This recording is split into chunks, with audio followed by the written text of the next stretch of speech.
A graça e a paz do Senhor Jesus, amém, queridos? Amém. Amém mais forte, fala amém. Amém. Fala amém. Amém. Glórias a Deus. Glória a Deus. Glória a Deus. Glória a Deus. Tinha aquele deputado que falava assim meio carioquês, né? Glórias a Deus. Som de X no final. Irmãos, vamos falar hoje de leste a oeste. Parece brincadeira, né? Eu vou chegar lá para você entender. Porém, meu querido, para você entender isso, é bom a gente lembrar de uma coisa que eu acho que todos nós vivíamos. Apesar de não ser fisicamente, mas vivia. Vamos falar de prisão. Vamos imaginar um cara preso numa prisão. Você sabe que no Brasil tem prisões que ficam 1, 2, 5, 10, 30, 40. Então existem ambientes que ele só pode olhar para o lado, para cima, tem tanta gente do lado dele, tem tanto preso, mas ele já não é o lugar da vida condenada, né? É uma sala de espera. Mas depois que o cara é condenado, ele fica numa prisão no máximo de 2 para 2 ou 3 para 3. Ele se torna cativo, preso, limitado. Não sai para nada a não ser para tomar o seu banho de sol. Imagina uma vida toda assim, preso. Porém, não é só físico, né? Ali os pensamentos dele também ficam limitados. Depois que o cara está lá, você acha que ele fica com os pensamentos com espaço além da grade? Ou os pensamentos dele também vão se tornar cativos?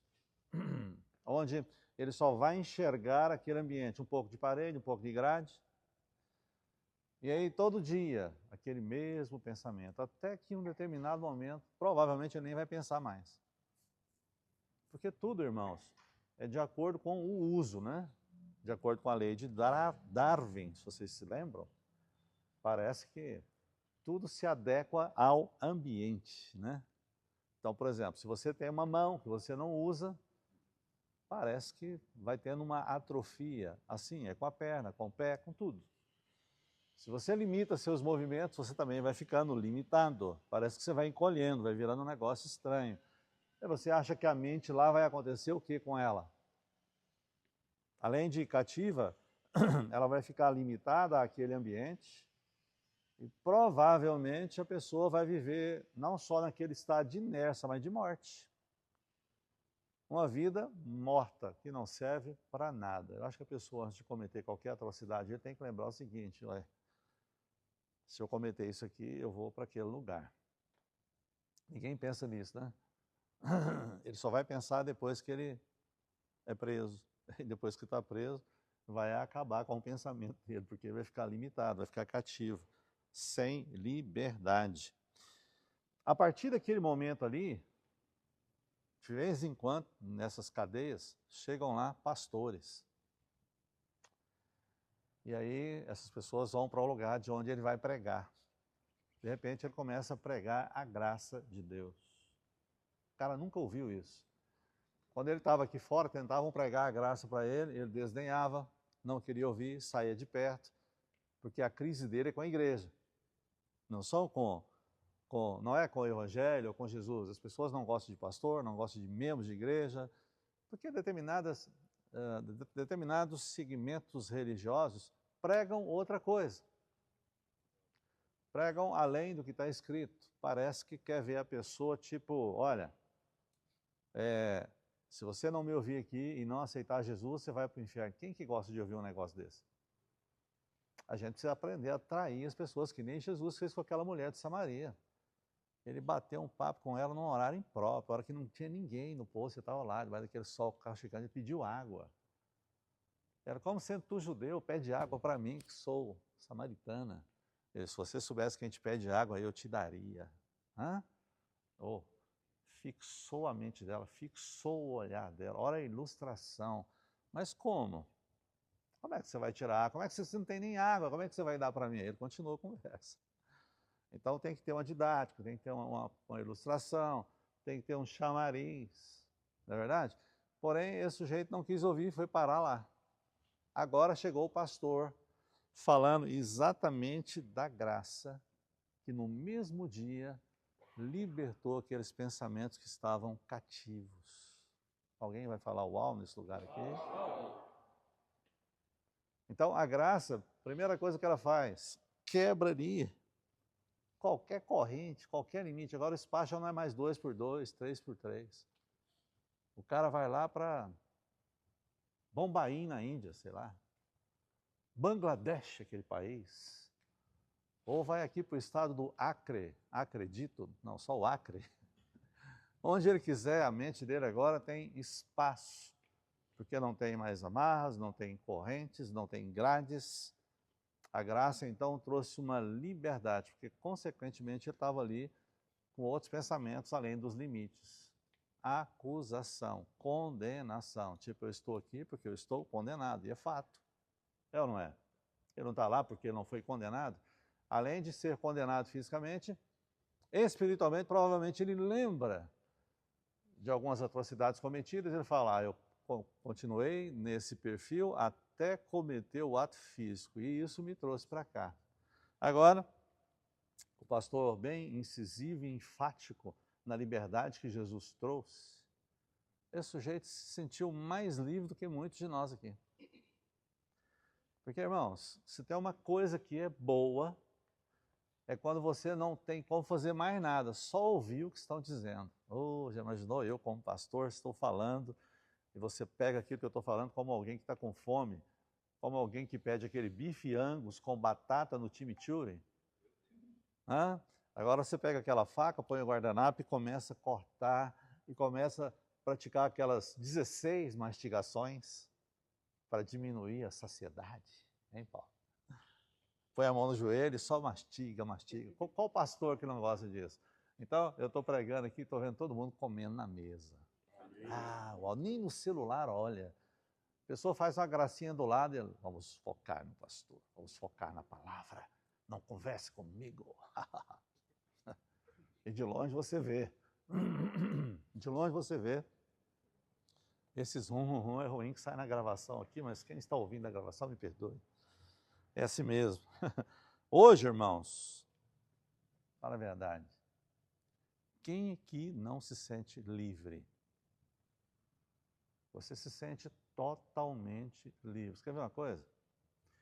Se alguém te chamar para fazer qualquer coisa agora, vamos embora, você tem liberdade para ir.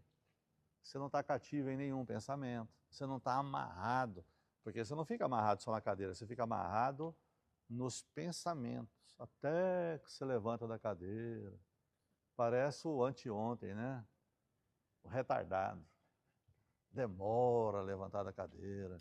Tem aquela sensação do peso. Por isso que Jesus falou, me dá seu fardo aí, que eu vou dar o meu para você. O fardo de Jesus foi exatamente o que esse pastor deu aqui, ó. Graça. Que de uma certa forma tem um peso, Cecília, mas de liberdade. Pode falar uau também de novo aí. Uau! Porque é uma coisa, irmãos, que talvez nós não damos o devido valor. Você já viu que teve uma época que você não gostava de passear? Não é verdade? Por que você gosta de passear hoje? Os crentes aqui da igreja são comedores de fast food, de lanches na célula.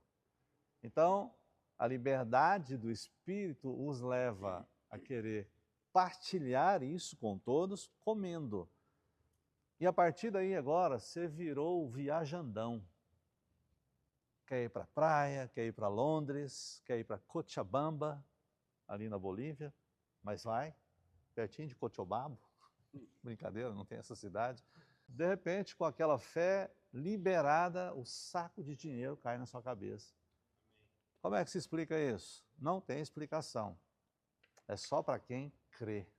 Amém. É só para quem crer. Estão me ouvindo aí? É só para quem crê. Quantos querem crer? Amém. Quantos querem sair do cativeiro? Amém.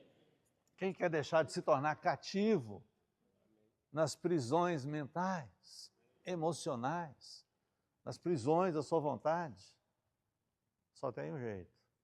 Quando você contempla a graça de Deus de leste a oeste. Não há limites para você enxergar. Você olha de um lado, olha para o outro, você pensa assim, hoje eu vou para cá. Mais tarde um pouquinho eu vou para lá. Mais tarde adiante eu vou lá para de trás daquele morro, onde passa boi, passa boiada. Eu vou, porque não tem mais amarras, não tem correntes. Você tem que entender isso. Entende? Porque tem pessoas que quando estão presos no cativeiro, eles dizem assim, eu não vou porque eu não tenho dinheiro. O livre, meu pai tem, então eu vou. Amém. Isso não é irresponsabilidade não, irmão, isso é fé. Porque assim como você pensa, assim você Amém. Amém. levanta a sua mão e declara comigo, eu creio. Eu creio. Assim como eu sou, Assim como eu sou, você também pode ser. você também pode ser. Pense, Pense, imagine, imagine, veja, veja, você é livre. você, Você pode ir você pode ir de leste de leste a oeste. Fala assim, eu posso ir, porque eu não sou cativo, eu não sou preso. A graça me libertou e eu posso ir onde eu quiser, porque Jesus está comigo. Quem me libertou está comigo. De leste a oeste, não haverá barreiras, não haverá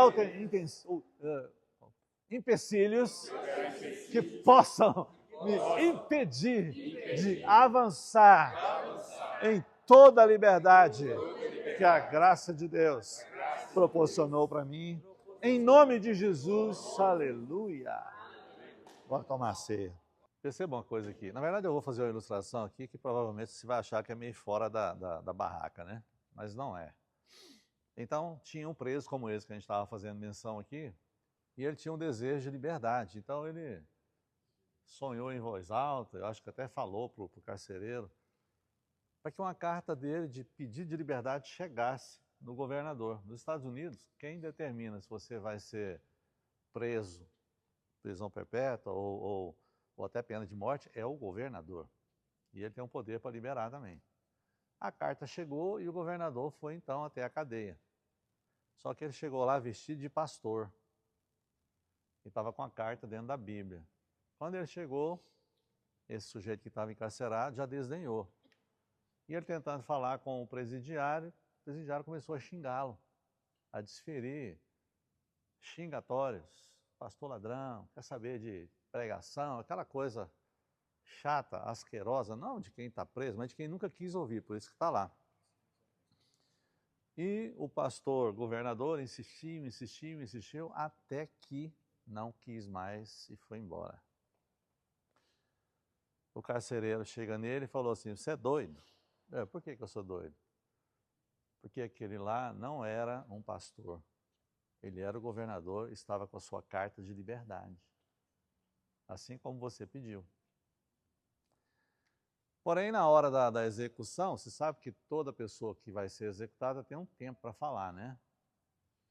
E aí deram a palavra para ele, e ele chegou e falou para todos, falou, olha, eu vou morrer aqui, não é por causa dos erros e pecados que eu cometi, mas pela liberdade que eu não recebi. E é isso, meu querido, presta atenção. Você pode estar livre fisicamente, mas preso por causa de uma mente cativa. Não foi liberta. Você pode ter certeza, tem muitas pessoas que ouvem a mensagem da graça aqui, mas continua cativa, no cativeiro, na cadeia. Não vai, não vem, não fica direito. Não desfruta da liberdade, não avança na liberdade que Jesus deu. Entendeu? Então, é muito importante você entender que a graça te torna justo, paga a sua conta no seu lugar. Amém. Isso não pode ser um refrão ou um argumento evasivo, pequeno. Não, meu querido, presta atenção, ele te libertou para você ser livre. E livre importa dizer o seguinte, se você levantava de madrugada, você é livre para acordar meio-dia, se você quiser, você é livre. Qual é o problema? Porém, você é livre também para acordar até mais cedo. Então você não tem nenhuma amarra, você pode ir para São Paulo, como você pode ir para Londres, você é livre. Porque o que te prendia era a sua mente, sua capacidade de mobilização. Hoje você tem mobilidade.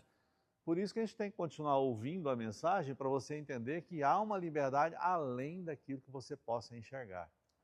Ela é no mínimo de leste a oeste, de norte a sul. Então não tem empecilhos, não tem nenhum impedimento para você fazer o que você quiser. Amém. Em nome de Jesus, você é livre. Saiba disso. Livre. Acabou a vergonha. Acabou-se os nãos. Não tem mais não. Já parou para pensar nisso? Não há mais nenhum não. Somente sim. A graça sempre vai dizer para você sim. E é interessante eu falar isso para você agora. Me lembrei daquela passagem onde Deus chamou a atenção de Davi. Ô Davi, eu não te dei tudo? Ele, sim. Então por que você não me pediu Batseba? Se tivesse pedido, eu te daria. Se você olhar e filtrar essas palavras, você vai entender o seguinte. Se você quiser pecar, peça que eu te dou. Alguém pode dizer, uau? Uau. É doido isso, não é? Mas está escrito lá. Então, por que tentar fazer as coisas escondidas, como se Deus não estivesse vendo? Por isso que eu estou te falando, você tem liberdade para fazer qualquer coisa desde que você fale com o Senhor. Amém. Agora, depois que você falar, fazer, aí é que vai ser o X. Não é verdade? Porque depois que você falar com ele, aí ele fala com você. Tem o revés. Ele vai continuar o seguinte, bom, você quer pegar então? Será que esse pecado que você vai cometer não vai tirar a sua liberdade? Porque o que amarra a pessoa, o que prende a pessoa é o pecado, sim ou não? Ele torna a pessoa cativa de novo. Quantos entenderam? Amém. Senhor é demais, né? Deus é poderoso, sim ou não? Se você não olhar a graça nessa ótica, você não vai entender graça coisa nenhuma. Você vai continuar preso, limitado, com aquela sensação de disciplina, de punição. Deus, nessa dispensação, não vai esfregar sua cara no chapisco. Ele vai impedir que isso aconteça. Amém. Amém? Você crê nisso?